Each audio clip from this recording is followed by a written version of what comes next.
Ronaldo Fenômeno e as organizadas. O Ronaldo já entendeu que o sistema no futebol é bruto. E o sistema não se resume a presidente de clube, presidente de federação. Ih, o negócio é mais amplo. O buraco é mais embaixo, né, Ronaldo? Like no vídeo, se inscreve, ativa o sininho, rumo a 330 mil inscritos por aqui. Uma pergunta, por que todas as organizadas são contra a SAF? Todas que eu vejo se manifestando são contrárias. Por qual motivo? Eu tenho essa curiosidade. Mas olha só, Método Biway na Semana do Consumidor, aproveita 57% off para você aprender inglês, para você transformar a sua vida, transformar a sua carreira. Aproveite! Semana do Consumidor, o preço, desabou, tá menos da metade do que custa. Eu, quando vi a primeira vez, falei, isso mesmo? Será que vocês não mandaram errado a digitação? Não era 17 off, 27 vocês mandaram errado, digitou errado? Não, é isso mesmo. 57% off. Até para você presentear alguém ficou melhor, né? Você dá o curso de inglês para alguém que precisa, alguém que você conhece, alguém da sua família. Link na descrição e no comentário fixado. Aproveite! São os últimos dias. Beleza? Bom, o Ronaldo esteve no Charla Podcast. Grande abraço para a galera do Charla. Estive lá no ano passado, podcast maravilhoso. Quando eles vêm aqui a São Paulo, eles fazem o Tour SP e entrevistam uma galera por aqui também, eles que são do Rio de Janeiro. E o Ronaldo mexeu em alguns vesperos. Pelo menos ele contou um caso de um vespeiro que ele mexeu, e em outro ele apenas deu uma opinião e mexeu no outro vespeiro. E eu quero começar por isso aqui. Quando o Ronaldo falou sobre SAF no Corinthians, o Ronaldo se empolgou na entrevista. O Ronaldo falou, eu fico animado com a possibilidade de ajudar, de buscar investidores no mercado. Eu faria. E aí a organizada principal do Corinthians emitiu uma nota repudiando a possibilidade. Não, SAF aqui não, pelo amor de Deus, não. Que papo de SAF o quê? Aqui nós não queremos. O que eu penso sobre uma eventual SAF do Corinthians? Um clube que passou 16 anos tocado por um mesmo grupo, e esse grupo só aumentou a dívida. Essa dívida chegou na casa dos 2 bilhões. Um clube que foi para uma eleição presidencial com 2 candidatos dos níveis de André Negão e Augusto Melo, eu acho que ele está mostrando, ele está gritando para o mundo, ele está dando sinais claros de que esse modelo político está se esgotando. Porque as figuras que hoje fazem parte dessa disputa eleitoral de situação e oposição do Corinthians não têm mostrado a qualificação necessária para tirar o Corinthians dessa situação. Pelo contrário, o Corinthians tem se afundado numa situação de aumento de dívida e perda de relevância esportiva, jejum de títulos importantes. Estou dizendo alguma mentira? Eu acho que essa constatação, qualquer um que acompanha futebol e acompanha o Corinthians já fez. Então, Jorge, você está dizendo que a única salvação é o modelo SAF. Eu não estou dizendo isso. Clubes podem se reestruturar no modelo associativo. Flamengo é um ótimo exemplo, não precisou de uma SAF. O Corinthians tem uma arrecadação próxima à do Flamengo. Se bem administrado, ele pode sair dessa situação, mas ele não é bem administrado há quase 2 décadas, meu Deus do céu. Aí realmente fica muito difícil. Aí realmente fica muito complicado. Um clube que precisa de um movimento de torcedores para tentar quitar a dívida do seu estádio. Desculpa, é um movimento bonito, legal a mobilização, mostra o poder, a força do corintiano, da torcida do Corinthians, mas assim, o clube não precisaria. Um clube bem administrado não precisaria disso. Então a SAF, ela não é garantia, mas ela é uma possibilidade do clube ter um investimento pesado, né? Ter capital ali para tocar suas ações imediatas, para quitar suas dívidas, ter um fôlego financeiro e se profissionalizar. Porque eu acho muito óbvio, tá? Que na questão, no quesito zelo ao clube, às contas do clube, na SAF você tem um aprofundamento desse zelo. Porque o dinheiro é do dono. No modelo associativo, se o clube der prejuízo, se o clube fechar com um déficit de 100 milhões, o Santos fechou ano passado, hein? 100 milhões de déficit. Beleza. O antigo dono, o antigo presidente foi embora. O atual tá aí. No ano que vem termina o mandato dele, ele vai embora também. E a bucha continua pro clube, não vai pro patrimônio do cara. A não ser alguns clubes que já fizeram esse movimento. Mas no geral não vai, o cara vai embora, a bucha fica pro próximo. Na SAF não, a bucha é dele. A bucha é dele. Se ele arrebentar o clube, ele tem prejuízo. Mas aí ele pode vender o clube. Se ele tiver com o clube arrebentado, ele vai perder dinheiro, porque ele vai vender por menos do que comprou, ele vai ter prejuízo. Ele vai desvalorizar o próprio ativo. Essas são questões que me parecem muito óbvias. E mais uma. O peso de você ter um cara como o Ronaldo Fenômeno, não necessariamente como um investidor, mas como um captador, né, de investimentos. Um cara que chega no mercado e é recebido por todo mundo. Uma coisa é o Zezinho chegar, o Jorge Igor chegar e ser recebido por um dono de uma multinacional, por um investidor bilionário. Outra coisa é o Ronaldo Fenômeno. Quem é que tá aí? Ronaldo? Pô, manda entrar. Cancela minha reunião daqui a 10 minutos. Deixa eu atender o homem. Tem um peso aí. Mas a principal organizada do Corinthians torceu o nariz para esta possibilidade. Soltou uma nota dizendo que é contra a SAF, que sabe que o Corinthians precisa de uma gestão profissional, de uma dose de profissionalismo para resolver a sua situação financeira, mas ter um dono não ajudaria em nada. Ora, como garantir isso?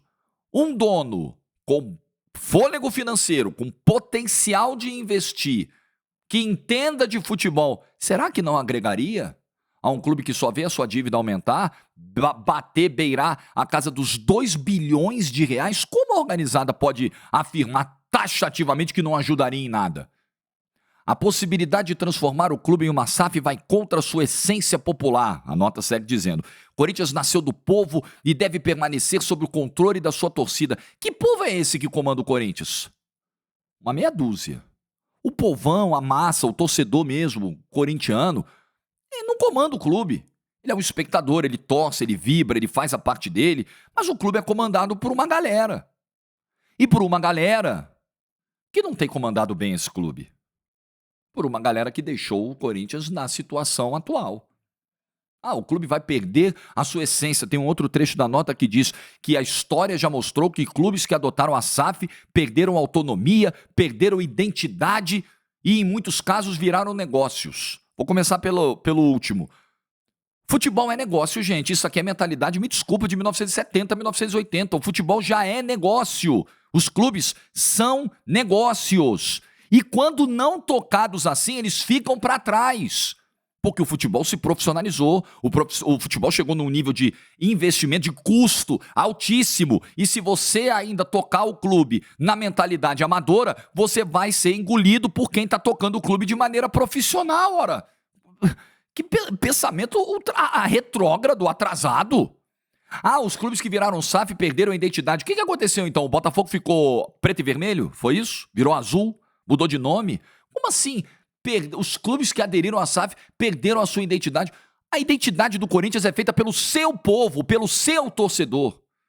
Foi o corintiano ao longo da história, nas suas enormes mobilizações, até mesmo fora do estado de São Paulo, nas suas invasões fora de São Paulo, foi o torcedor que deu essa identidade ao clube, essa alma ao clube. Isso não se perde independentemente do gestor. Isso é algo muito maior. Ou o Corinthians vai virar verde também? No dia que chegar um gestor, vou começar a vender essa, porque aí a galera começa a vender o pânico. Não, olha aí, o Corinthians, imagina, o Corinthians chega amanhã, aí um dono chega e fala, não, agora eu quero que o Corinthians seja verde. Vocês estão loucos? Vocês acham que isso vai acontecer? O cara sabe que o negócio dele move paixão, move multidões, move milhões de pessoas e que ele precisa fazer acenos para esse público, porque é esse o público que vai dar o lucro para ele, que vai dar bilheteria, que vai comprar o pay-per-view, que vai comprar os produtos do clube. É óbvio que ele vai precisar estar alinhado com o que o torcedor pensa, ele não vai chegar e dar um cavalo de pau na história do clube, na identidade do clube, na marca do clube, nas cores do clube. Me desculpa, isso aqui me parece argumento para criar um pânico. Agora eu me pergunto, por que todas as organizadas que eu vejo se manifestarem sobre SAF são contrárias à SAF? Eu fico me perguntando, eu não tenho a resposta, mas eu acho curioso. E aí eu pego um outro trecho da entrevista do Ronaldo, quando ele contou um bastidor do Cruzeiro, quando ele foi dono do Cruzeiro. Ele chegou e falou, peguei um dia, fui abrir umas gavetas de problema, vamos descobrir, vamos tirar uns esqueletos aí, vamos descobrir o tamanho da bucha que está o Cruzeiro. E aí ele descobriu que na operação dos jogos como mandante no Mineirão, quando tinha lá carga de ingressos, todo jogo eram 20 mil ingressos a menos que o Cruzeiro tinha para comercializar. Aí ele falou, mas por que isso? 20 mil é ingresso pra caramba. Não, porque esses 20 mil são da principal organizada do clube. Eram cedidos gratuitamente para a organizada, segundo o Ronaldo, e eram vendidos por essa organizada. Então, o dinheiro da bilheteria, o dinheiro daqueles ingressos, ele não entrava no Cruzeiro, ele ia pro bolso, pro cofre, ora que bonitinho, da organizada. A mesma organizada que endeusou o Ronaldo, adorou, o Ronaldo é o nosso rei, o nosso dono, lindo, maravilhoso, gostoso. Uma semana depois do Ronaldo cortar isso aí, fechar essa torneira, os caras passaram a odiar o Ronaldo. Então por que será? Será que o modelo SAF ele fecha torneiras de organizadas? Será? Será que é por isso que as organizadas são tão contrárias a esse modelo? Vocês não acham que é um modelo muito absurdo? De você ter que bancar torcida organizada que se banque. A torcida organizada pode eventualmente receber ajuda do clube numa ação, numa festa, né, num espetáculo de entrada em campo. Eu não sou contra. Agora, você pegar 20 mil ingressos por jogo e colocar no colo da organizada, toma aí, ó. Toma aí, meninos. Façam o que vocês quiserem. O lucro é de vocês. Por quê? Será que é o temor de perder um apoio de arquibancada? Será? Será que é uma troca? Eu não sei. Será que é uma troca? Ó, você me dá benesses, você me dá ingressos, eu apoio a tua gestão. Se você fechar a torneira, a gente vai ser oposição. Será? Eu não sei. Espero que não, porque acredito que todas essas organizadas pensam primeiramente no bem do clube. Afinal de contas, elas são apaixonadas pelo clube. Então o clube está em primeiro lugar nessa hora. Vocês não acham? No mundo ideal seria isso, não? Amigos, o sistema do futebol é brabo. E as organizadas, elas fazem parte de um sistema muito difícil de ser alterado.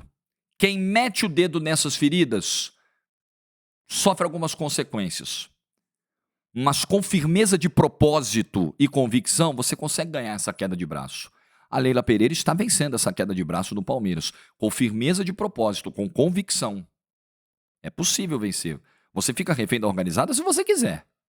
E no modelo SAF, é mais difícil ainda você ficar refém de organizada. Que você fala, o quê, irmão? Eu sou o dono. O que a organizada está falando aí? Manda falar com a minha mão.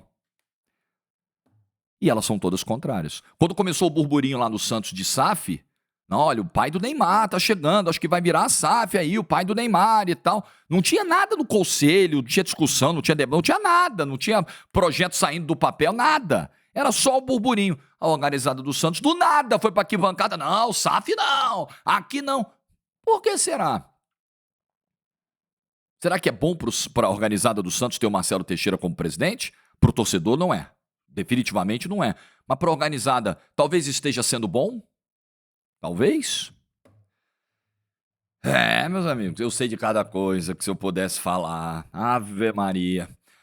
Bom domingo para todo mundo! O que você pensa sobre esse assunto? Deixa nos comentários. Like do vídeo se você ficou até o final. Espero que você tenha tido um ótimo almoço. Domingo, geralmente, o almoço atrasa, né? Pode ser que você esteja vendo o vídeo antes do almoço ainda. Não tem problema. Tá só sentindo aquele cheirinho maravilhoso vindo da cozinha.